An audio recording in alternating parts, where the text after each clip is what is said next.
सुबह की 25 बड़ी खबरों के साथ। और सबसे पहली खबर जो आ रही है, संसद परिसर में जो हंगामा हुआ है उसे लेकर संसद भवन में हुई धक्का मुक्की के बाद लोकसभा स्पीकर ओम बिरला का सख्त निर्देश। सूत्रों के मुताबिक लोकसभा स्पीकर ओम बिरला ने सांसदों को संसद भवन के किसी भी गेट पर धरना प्रदर्शन न करने का सख्त आदेश दे दिया है। संसद परिसर में हुई धक्का मुक्की के मामले में दिल्ली पुलिस ने कांग्रेस सांसद राहुल गांधी के खिलाफ एफआईआर दर्ज कर ली है। बीजेपी सांसदों ने राहुल गांधी के खिलाफ संसद मार्ग थाने में शिकायत दर्ज कराई थी, जिसके बाद पुलिस ने कार्रवाई की। दिल्ली पुलिस ने बीएनएस की कई धाराओं के तहत मामला दर्ज किया है। दरअसल गुरुवार को अंबेडकर के मुद्दे पर संसद परिसर में प्रदर्शन कर रहे कांग्रेस और बीजेपी सांसदों के बीच धक्का मुक्की हो गई और इस दौरान बीजेपी के प्रताप सारंगी और मुकेश राजपूत घायल हो गए। उन्हें आरएमएल अस्पताल में भर्ती करवाया गया है। प्रताप सारंगी ने राहुल गांधी पर धक्का देने का आरोप लगाया। संसद के शीतकालीन सत्र का आखिरी दिन भी हंगामेदार रहने के आसार हैं। अंबेडकर और संसद परिसर में धक्का मुक्की के मुद्दे पर हंगामा हो सकता है। बीजेपी के सांसद गांधी प्रतिमा और कांग्रेस सांसद विजय चौक पर प्रदर्शन करेंगे। बाबा साहब अंबेडकर के कथित अपमान पर सत्ता विपक्ष और विपक्ष के टकराव का असर संसद के बाद मुंबई में भी दिखा। मुंबई में बीजेपी कार्यकर्ताओं ने कांग्रेस के कार्यालय में तोड़फोड़ की और जोरदार विरोध प्रदर्शन किया। पुलिस ने मामला दर्ज कर कुछ कार्यकर्ताओं को हिरासत में भी लिया है। पश्चिम बंगाल के कोलकाता में प्रदर्शन के दौरान बीजेपी और कांग्रेस के कार्यकर्ताओं के बीच झड़प हो गई। कांग्रेस कार्यकर्ता केंद्रीय गृह मंत्री अमित शाह के बयान का विरोध करने के लिए जमा हुए थे। जवाब में बीजेपी समर्थक भी सड़क पर उतर आए। वन नेशन वन इलेक्शन पर बनी ज्वाइंट पार्लियामेंट्री कमेटी में 31 की बजाय अब 39 सदस्य होंगे। इसमें लोकसभा से 27 और राज्यसभा से 12 सदस्य शामिल किए गए हैं। दरअसल शिवसेना, उद्धव ठाकरे और कुछ दूसरी पार्टियों ने अपनी पार्टी के सांसदों को कमेटी में शामिल नहीं किए जाने पर ऐतराज किया था, जिसके बाद उनकी शिकायत दूर करने के लिए जेपीसी के सदस्यों की संख्या बढ़ा दी गई है।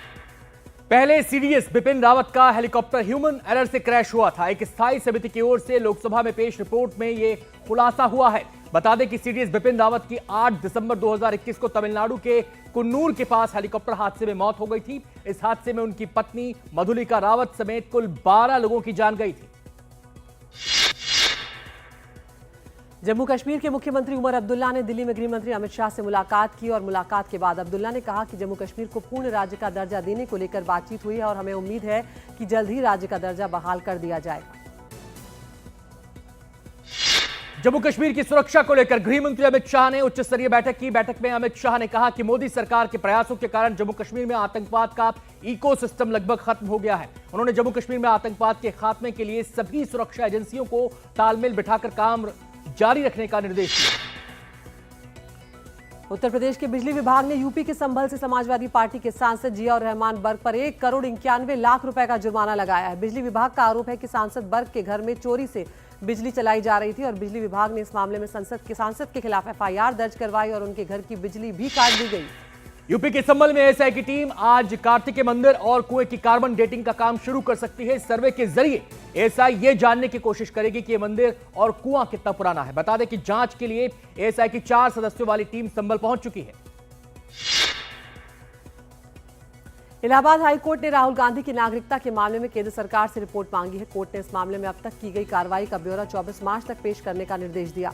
सुनवाई के दौरान कोर्ट ने केंद्र से पूछा कि राहुल गांधी की नागरिकता खारिज करने की मांग के लिए दिए गए आवेदन पर क्या कदम उठाए गए। जम्मू कश्मीर के कुलगाम में सुरक्षा बलों को बड़ी कामयाबी मिली है। सुरक्षा बलों ने मुठभेड़ में आतंकी संगठन हिजबुल मुजाहिदीन के कमांडर फारूक अहमद समेत 5 आतंकियों को मार गिराया है। मुठभेड़ में 2 जवान भी घायल हुए हैं। मौके से बड़ी संख्या में हथियार और कैश बरामद हुआ है। संघ प्रमुख मोहन भागवत ने मंदिर मस्जिद विवादों के फिर से उभरने पर एक चिंता जाहिर की। उन्होंने एक कार्यक्रम में कहा कि हर दिन एक नया मुद्दा उठाया जा रहा है। कुछ लोग ऐसे मुद्दे उठाकर हिंदुओं के नेता बनना चाहते हैं। ऐसे विवाद स्वीकार नहीं किए जा सकते। देश अब संविधान से चलता है। किसान नेता जगजीत सिंह डल्लेवाल के मामले पर सुप्रीम कोर्ट आज फिर सुनवाई करेगा। यह सुनवाई दोपहर 12:30 बजे हो सकती है। कल सुप्रीम कोर्ट ने पंजाब सरकार को फटकार लगाते हुए डल्लेवाल की हेल्थ रिपोर्ट मांगी थी और उन्हें हेल्थ जांच के लिए मनाने को भी कहा था। कृषि सुधारों की मांग को लेकर डल्लेवाल पंजाब के संगरूर में 25 दिन से आमरण अनशन पर बैठे हैं। डॉक्टरों का कहना है कि उनकी जान खतरे में है। मुंबई नाव हादसे में मरने वालों की संख्या बढ़कर 14 हो गई है। समंदर से एक और लापता यात्री का शव मिला है, जबकि दूसरे की तलाश की जा रही है। बुधवार शाम को नौसेना की स्पीड बोट और फेरी बोट जो है उनके बीच टक्कर हो गई, जिसके बाद बोट समंदर में पलट गई और यह बड़ा हादसा हो गया।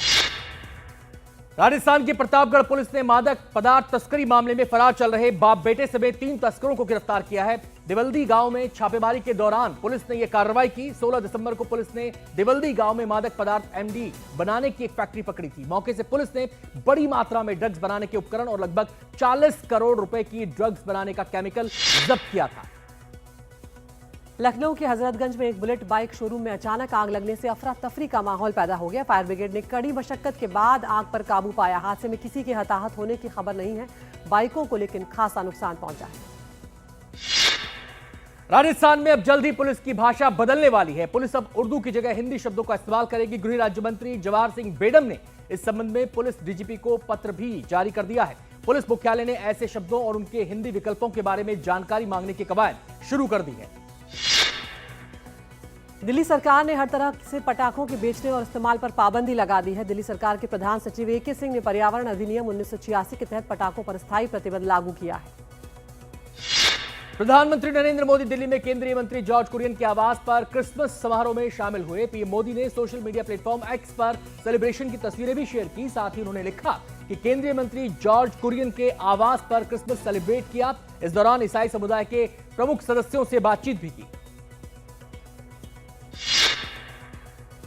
भारत और पाकिस्तान की टीमें एक दूसरे के देश में जाकर क्रिकेट नहीं खेलेंगी। चैंपियंस ट्रॉफी 2025 में भारत के सभी मैच न्यूट्रल वेन्यू पर खेले जाएंगे। पाकिस्तानी टीम भी 2027 तक किसी भी टूर्नामेंट के लिए भारत नहीं आएगी। उसके मैच भी न्यूट्रल वेन्यू पर ही किए जाएंगे। अहमदाबाद के कार्यक्रम में भारतीय क्रिकेट टीम के पूर्व कप्तान कपिल देव ने अदानी ग्रुप के चेयरमैन गौतम अदानी की मिसाल देते हुए खिलाड़ियों को प्रेरित किया। उन्होंने कहा कि खिलाड़ियों को गौतम भाई से सीखते हुए अपना कर्म करना चाहिए। एक दिन दुनिया जानेगी और मानेगी कि आप कितने सही थे।